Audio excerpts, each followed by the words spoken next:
when Muslims put heaven and hell, what then happened? Your judgmentalism comes out. How?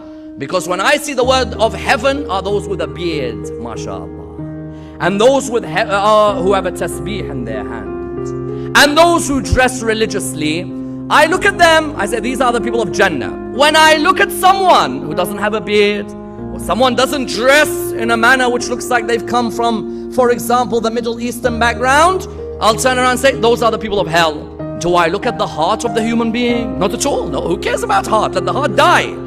The main thing is the exterior of the human being. Yes. If he has tattoos, that means he's not a religious human being.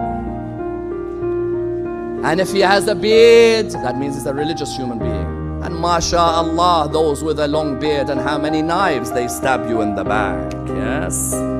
How many of them? The beard, mashallah, is long. But he is a walking machine of envy on this earth.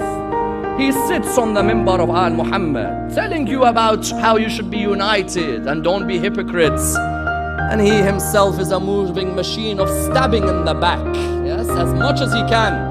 Such a person is the exterior. Why? Because my vision of the world wasn't, is he a free human being? Is he someone who looks at the world, makes excuses for people, thinks of the benefits and the positives of the human being? No. I only look at the exterior of the human being. That person is heaven. That's why in our communities, when you want to describe someone who's religious, what do you say? He fasts and he prays. You don't say he's got good akhlaq. Is he a namazi? Is he a musalli? Yes. Does he fast? Yes, that's a religious person. Habibi, his heart, how is it? How's his heart? I don't care about his heart.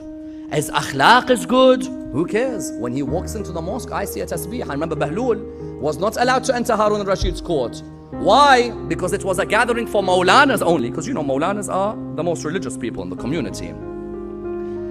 When Bahlul was about to enter, the narration mentions that the guard said to me, can't enter. I said, why? He said, Maulana only allowed.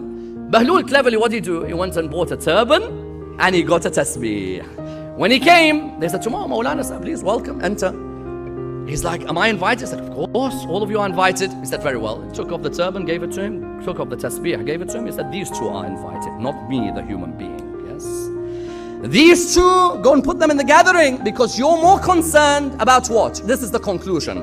You're concerned about putting people in hell. Try and think about putting yourself in heaven first. Isn't that true? I turn around to the world. That one's going to heaven. That one's going to hell. That one's going to heaven. That one's going to hell.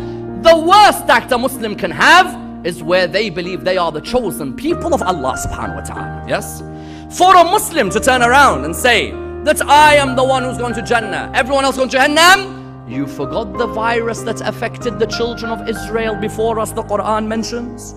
When the children of Israel had reached a stage where they said, we are the chosen people of Allah. And wallah, they have the audacity in the Quran. There's one ayah in the Quran, audacious. You know what they say? And even if he puts us in hell, it's only a matter of a few days that we're in hell. How many times do you hear Muslims who say this? That even if I go to Jahannam, what? Allah says everyone goes to Jannah eventually. So if I go to Jahannam, I'll go for a few days only. And that will be it.